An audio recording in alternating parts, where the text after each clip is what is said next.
watching LaCie Broadcasting's KWHE TV 14, Honolulu, Oceanic Cable 11, Hawaii's Ohana TV for over 20 years.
Christians in conflict. Now, I want to say right at the beginning of this message that please don't assume that there's some great underlying problem or conflict going on in the church right now, and the pastor must be addressing that and speaking to this underlying issue. That's not the case at all. But if you've been around the church for any time at all, you know that in the family of God, in the family of faith, there sometimes can arise disagreements, and that those disagreements can, result in conflict.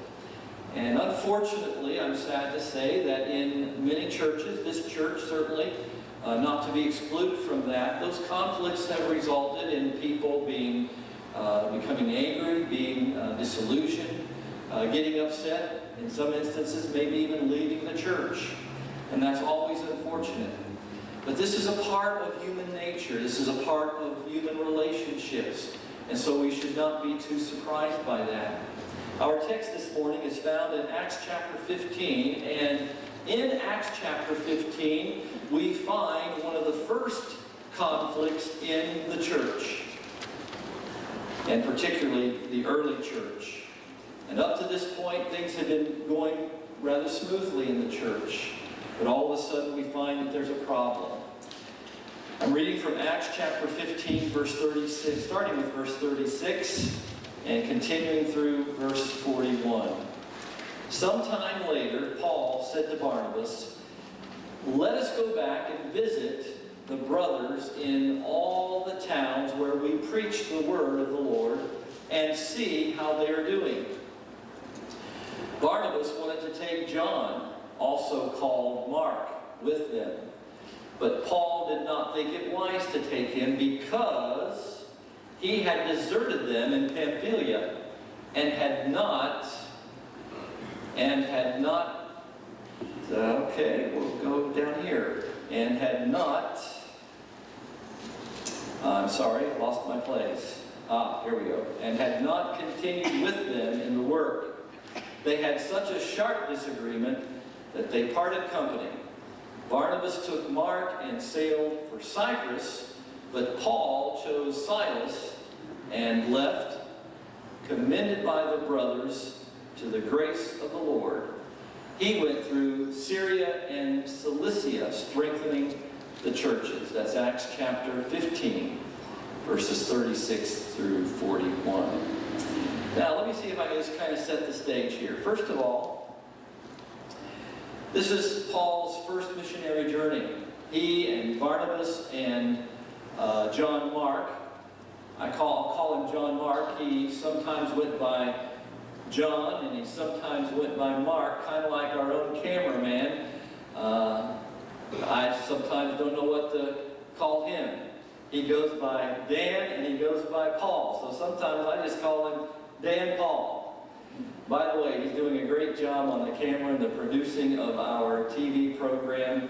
If you've not had a chance to tune in and check it out, you can do so tonight at 6 o'clock and also tomorrow evening at 10:30. Those are just a couple times that it airs. So we're talking about John Mark, who on this missionary journey decided that he was no longer going to continue. Now, on this missionary endeavor, on this journey, all these places, this mission work that Paul and Barnabas and John Mark were doing, they were under a lot of stress. They were experiencing a lot of pressures. The pressures were building. And literally, in some cases, they were being persecuted to the point that they were being chased from city to city. Now, for most of us, that alone would be reason enough to drop out or to quit. And that may well have been John Mark's reason for going back to Antioch. Fact is, we really don't know what all the issues were or what the reason was that he quit in the middle of this missionary journey, this missionary trip. But what is certain is that Paul was very upset about it. Paul was not happy. It did not sit well with Paul.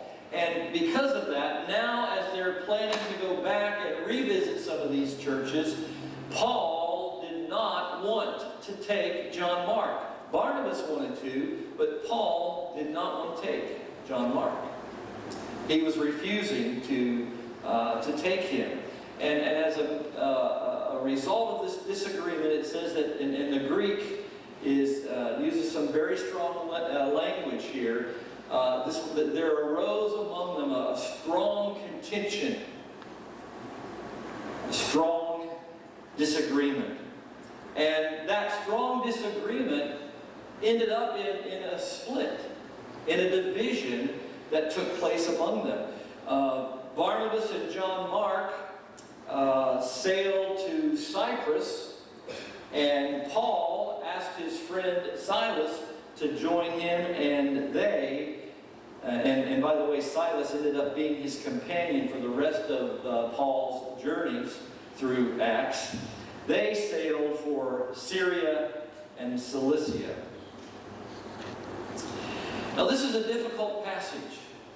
Up to this point, this is a difficult passage, because up to this point, things have been going really well in the new church. The church from its infancy had experienced great successes. Its ministries were expounding. New churches were being established. The leaders, it would seem, were all in harmony and experiencing unity as they moved forward. But now all of a sudden, in Acts chapter 15, we've got a problem. There's a division that is created. There's a problem. And it almost comes as a jarring jolt to the smooth sailing that had taken place up to that point. It was this sharp dispute between these two leaders. And you have to keep in mind that, and keep this all in perspective, this was indeed a jarring jolt, because the church looked up to these two leaders. These were heroes in the faith. They were admired. They were respected. They were mature, seasoned veterans of the faith. But now, all of a sudden, they're fighting. And all of that to the church must have seemed so disappointing, so human, and perhaps even so childish. It was all so emotional. John Mark being rejected, Barnabas being disappointed, the Apostle Paul emotionally upset, and the result of all of that was a division in the church, in the first church of Antioch.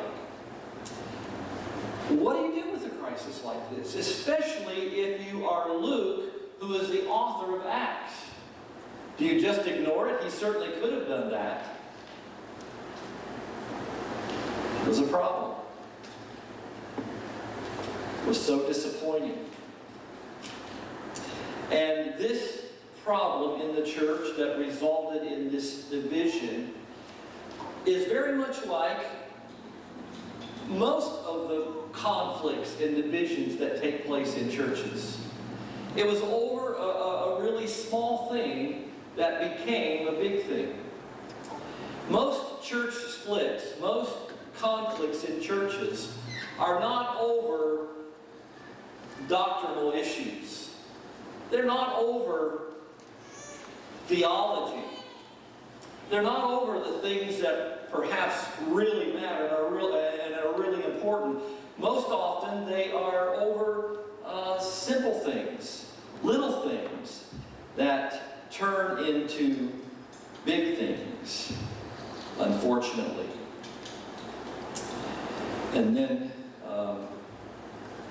cause people's feelings to be hurt. Now, I don't know about you, but I tend to favor Barnabas. Certainly, he seems to be willing to forgive John Mark for having deserted them in Pamphylia, having gone AWOL. But I have the gift of mercy, and I suspect that that Barnabas had the gift of mercy as well. And how you come out on this may well relate to, what's your spiritual gift? If you have the gift of mercy, you may be inclined to think that Barnabas was right in his response. To me, the Apostle Paul, just seems to be so hard and so severe, so unforgiving, so self-righteous. But then I have to wonder, is Barnabas' response related to the fact that John Mark was his cousin? Maybe this is simply nepotism. John Mark being favored by his cousin Barnabas because they're blood, because they're family. And maybe Paul was justified in his response. I really don't know the answer to that, but I do know that there are some blessings that come to us from this passage. Some blessings that come to us from this passage come to us in the church. One is the fact that it's even included at all. The thought occurred to me that Luke did not have to include this in his writing. He could have just skipped right over it. He could have ignored it. As a matter of fact, he could have stopped at verse 35, and it would have been something of a very natural ending. But he includes it. And by doing so, the gift that we receive is to know that what we're reading in Acts is not propaganda. Now, you know what propaganda is. These are official press releases that might be sent out by politicians or companies or even nations with information that is designed to put them in a good light. The thing about propaganda is that it's not always totally truthful. It's designed to make the corporation or the person or the nation to look good. But that's not what we have here. What we have here is the fact that Luke is is being very open, very honest, very transparent. This affirms that indeed this is a historical document that's trustworthy, and that Luke is not candy coating the things that he's writing and sharing with us. And he is even communicating what might be considered the warts on the face of the church. And that's a blessing. That's a gift to us by his including this. Secondly, I think there's another great blessing that comes to us through the inclusion of this episode in Luke's writing. And that is the fact that it gives us the opportunity to observe how the church responds to this conflict. How does the church respond to this problem? Now, granted, this is a sparse text. We don't have a lot here that we can draw conclusions from. But I think we can observe some useful things about human relationships. Some useful things about how people relate to each other. People who, in this case, two people who are dearly loved by the church, and how the church responds to these two people. First of all, the church, it would seem, keeps this controversy focused on what it truly is, what it really is, an honest disagreement. They don't seem to allow it to get blown up out of proportion. They don't enlarge it beyond its dimensions. Their attitude seems to be one of acceptance of the idea that arguments happen, that disagreements occur, and that, we should not be surprised by that. They don't seem to be too concerned about that. They seem to recognize that that people are going to disagree, that there's going to be conflict in relationships. There may well be conflict in families and in churches and in your workplace and maybe even in your marriage, in schools and in high-rises, in neighborhoods. Really, anywhere there are people relating together, the potential for that kind of disagreement and that kind of conflict exists. It's kind of like tying two tails of a cat together. Now picture that in your mind. You may have union, but you will not have unity. And that's the way it is sometimes when you put two strong-willed people together. They may be serving on the same committee, for instance. They may be in the same marriage, and in that there may be union, but that doesn't necessarily guarantee that there will be unity. But the church doesn't seem too concerned about that. Church doesn't seem too preoccupied by that. It's almost as if the church's attitude is, it's okay when people disagree. There's no harm in that. Where the harm comes is when people allow it to get out of focus. When people lose perspective. When people start responding to that conflict in unloving ways. The harm comes when people come along and throw kerosene on the fire instead of throwing cold water on the fire. And by the way, you have opportunity to respond in a similar manner often when you come face to face with gossip or with conflict. You maybe hear about something that's going on that somebody's not happy about, or two people that are having conflict. How you respond to that, friends, is either going to throw cold water on that and help disseminate that, help end it, or you can throw kerosene on that and cause it to burn hotter and brighter.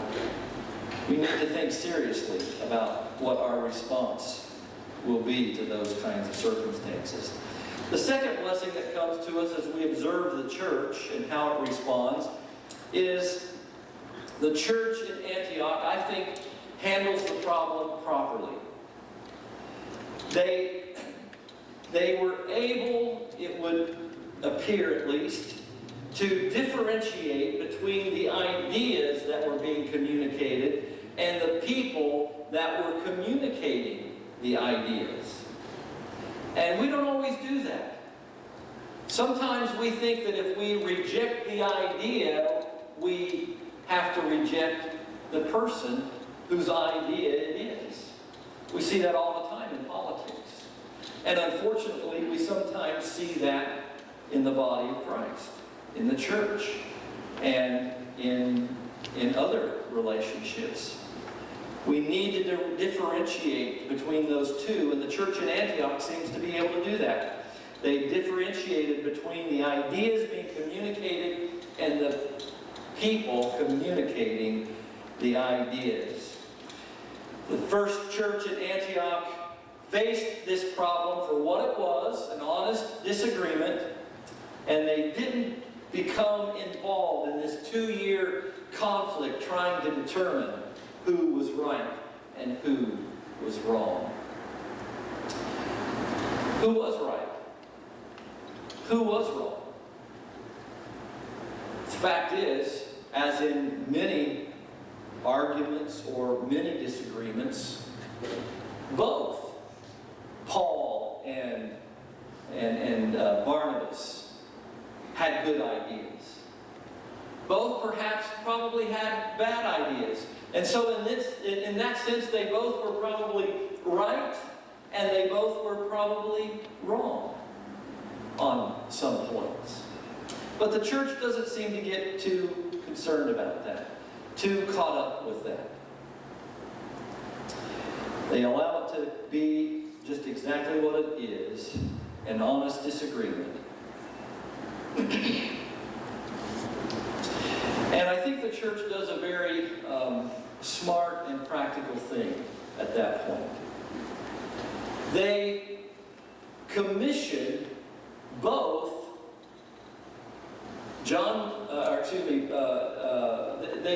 they commissioned both the Apostle Paul and Barnabas to go off as missionaries and to go their separate ways and to minister and be effective in that. Both of them go with the blessing of the church. They go with the support of the church. They go commended in the grace of God, and they are sent out as missionaries. Barnabas and John Mark and Paul and Silas to two different places to continue to share the love of God and to advance the kingdom of God. So this whole episode seems to affirm and is valuable to us in that affirmation that you can have conflict even in the church, even among Christians. You can have conflict and still have community. Just because you disagree, you don't have to become disagreeable. Lord, I want to be led by your Spirit, but sometimes I feel so afraid. Then other times, like Jacob, I wrestle with you, Lord, while my foolish heart tries to have its own way.